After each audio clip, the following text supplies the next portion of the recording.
So I want to talk about a fundamental building block to the kind of cooperation that Beatrice is making the point that we absolutely need to embrace if we're going to solve our biggest problems. And building that kind of trust in the midst of a world of increasing conflict and polarization is especially challenging. And what I'm hoping is that by the end of my brief remarks in our conversation, that whether you're an activist or a researcher or a funder of activists or researchers, that the three concepts I'm going to share with you might contribute to how you think about advancing your work. First of all, to Beatrice's point, just two quick slides. This was not the case 20 years ago. 20 years ago, if I gave $1 to a humanitarian organization, 80 cents on that dollar would have gone to victims of natural disasters. For the last 10 years, more than 80 cents on that dollar has had to go to victims of violent conflict. Even if you're not dealing with life and death conflict, I know that you're dealing with this conflict because everyone in the world is. Now, this actually looks like less of a clear picture than it really is. If you take out the outlier of the South Pacific, which is the sort of purple one on the bottom, and that tells us what we already knew, which is we should all just move to the South Pacific and be happier. What you would notice is that every single region of the world is at a higher level of political polarization today than at any time over the last 125 years, except Europe during World War I and World War II.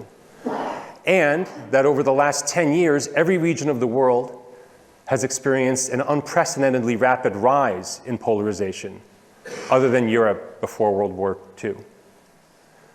And by polarization, I don't mean tough conflict or disagreement. I mean polarization as defined by you see the other side as an existential threat. And that is the point at which violence becomes not only an option in people's minds, but necessary in people's minds. And so this is the underlying reality in which Beatrice is calling on us to embrace more cooperation, and I couldn't agree more with her. Now, just very briefly, this is not false humility. What I'm going to share with you now, the three insights are not of my own making. I have the privilege to represent over 800 frontline peace builders in 36 countries. 30 years ago, almost to this day, Israel and Jordan signed a peace agreement that has endured until this day. That followed actually months of secret meetings that my colleagues convened, retired generals and security officials from Israel and Jordan, and they drafted word for word some of the language that ended up in that agreement. Also 30 years ago, we witnessed the horror of the Rwandan genocide. Over 800,000 people killed in 100 days. Which made less news at the time was what happened in neighboring Burundi, that had the same ethnic breakdown, and for whom the same plane crash that killed the Rwandan president, triggering that war, also killed the Burundian president and triggered a war in Burundi. Except in Burundi, one of the ingredients that prevented the kind of violence that happened in neighboring Rwanda was a very courageous team of people I get to call colleagues as well, Hutu and Tutsi journalists who established the first ever multi-ethnic media outlet in the Great Lakes region of Africa. And they used radio specifically in exactly the opposite way it had been used next door. Whereas it had been used to foment genocide in one place, it was used to promote peace and prevent violence in the other. In fact, Secretary of State Kerry, many years later, recognized that team in Burundi for helping to prevent genocide. Much more recently, the Search for Common Ground team in Nigeria, an independent evaluation of more than 1,000 Boko Haram fighters who laid down their weapons and reintegrated into their societies, found that over 75% of them had listened to the radio programming that my Nigerian colleagues had produced and broadcast specifically to them, and over 50% of those attributed that programming to their decision to lay down their weapons. So the three insights I want to share with you are drawn from colleagues doing that kind of work on the very front lines of really serious violent conflict. Okay?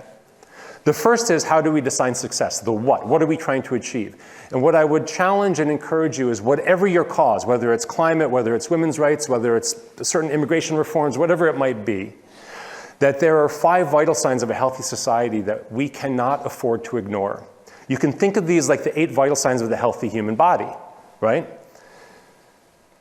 The first is intercommunal trust, or its opposite, polarization. Black, white, Muslim, Jewish, Republican, Democrat, Hutu, Tutsi, whatever the demographics are in your society. The second is institutional trust. Do people trust the institutions that govern and serve them? That could be the police, it could be the judiciary, it could be the CDC during a pandemic, but it doesn't just have to be government. It could be the media. Third is just violence, because physical violence begets more physical violence. The fourth is very subjective. Do people feel like they have any agency, that they can do anything that will improve their lot in life, their children's future, their society's well-being? And the fifth are, where are society's resources going? Are they going to more prisons, more guns, more top-down controls? This is one piece of a framework that now the UN Peacebuilding Fund is piloting, the governments of Kenya and Niger are utilizing, many of our peer organizations are utilizing, and we use this everywhere from Texas to Myanmar to try to understand whether societies are moving towards a more peaceful or a more violent future.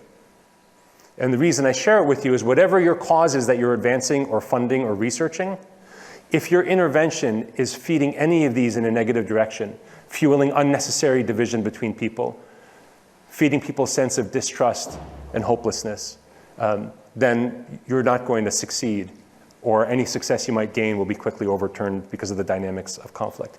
The second insight is who drives the kind of change that needs to be driven. And this word multi-partial is clunky, I know, but we use it specifically because it's distinct from impartial. All the teams that I referenced, the team in Burundi that was Hutu Tutsi, our team in Nigeria that's Christian and Muslim and Igbo and Hausa and Yoruba, our US team which is multiracial, multi-faith and bipartisan, our teams and the partners that we support are not only local, but critically important, they represent the dividing lines in their societies. Now, it takes longer to build that kind of coalition than it takes the kind of coalition that oftentimes we mobilize, which is mobilizing the like-minded. Mobilizing with the people who agree with me against the people who don't. That's a lot easier and quicker to pull together. But if you can build the kind of trust to form this kind of a coalition, those teams have what we call 5 superpowers. They have credibility that's unmatched because they have constituency across the dividing line of society. They have collective wisdom. You can imagine right here in DC, if I want to improve relations between the police and the youth, it would really help if my team included youth activists, social workers, former gang leaders, former police officers, all sitting on the same side of the table strategizing together. Because only then do you get the insights that say, you know what, if we use this word, nobody's going to listen to us in my community. You know, if we do something positive for the people in that neighborhood, all the doors will open because that, you don't understand, but trust me, that's the place that makes all the difference. That's the kind of collective wisdom that multi-partial teams have. There's a pragmatism. International advocates, I love international advocacy, but it oftentimes gives in to really easy notions of all the good is on one side and all the bad is on the other. And people who are living in these societies understand that unjust systems trap everybody. That doesn't mean that everybody suffers equally from them. That would be obscene, and I'm not saying that. But they limit all of us. And so multi-partial teams understand that we need to work within the gray spaces, not give in to the easy good and bad, good and evil. The fourth thing is authenticity. You cannot create a more inclusive, safer, more just world through more exclusivist, adversarial, dehumanizing advocacy. It just won't happen. You have to align your means and your ends. Gandhi said it, we've all quoted him a billion times, be the change you want to see in the world. Multi-partial teams look like the future they're trying to create. And finally, there's a real bias towards action. I'm not talking about the kind of work that's just about dialogue. Dialogue is necessary but insufficient. If all you rely on is dialogue, over time people will get very cynical about dialogue because they're not seeing the situation change for their communities. But these teams are heavily biased towards action. And finally, the how. So the what, the who, and now the how. What do those teams do? They mobilize transformational change through collaborative action. Now, at first, especially in really divided societies, that might seem almost silly and symbolic. They just try to find a way to connect people. You're in Texas, these two political parties, their followers no longer go to the same church, they no longer go to the same, but they all go to the Saturday football game. Great, that's where we're going to start. Right? I can't tell you how many soccer tournaments our teams have organized because it's the only thing that will get certain police and certain young people coming together in countries. But that's always just the starting point, just to make that initial connection. From there, they foster collaboration. This is not set your principle aside and work with somebody you hate. This is, I disagree with you on 9 things, but there are 2 things that are really important to both of us. I'm willing to cooperate with you on those so that we can make safer schools or whatever it might be. Understand the differences, but then act on the commonalities. And the thing that happens when you do that is that you not only help address that problem, but you deepen the trust between you, and then that opens deeper areas of cooperation. and deepens that trust and that connection. And over months, oftentimes years, that can lead to real breakthroughs of the kind I referenced earlier, whether it's a formal peace agreement between two countries or it's a reconciliation between divided societies. So I just want to end with, okay, well, what can I do? Because this is a very action-oriented group, right? If we recognize this, what I would like to suggest for the activists in the room is just consider the possibility of forming these multi-partial coalitions and driving change through collaboration.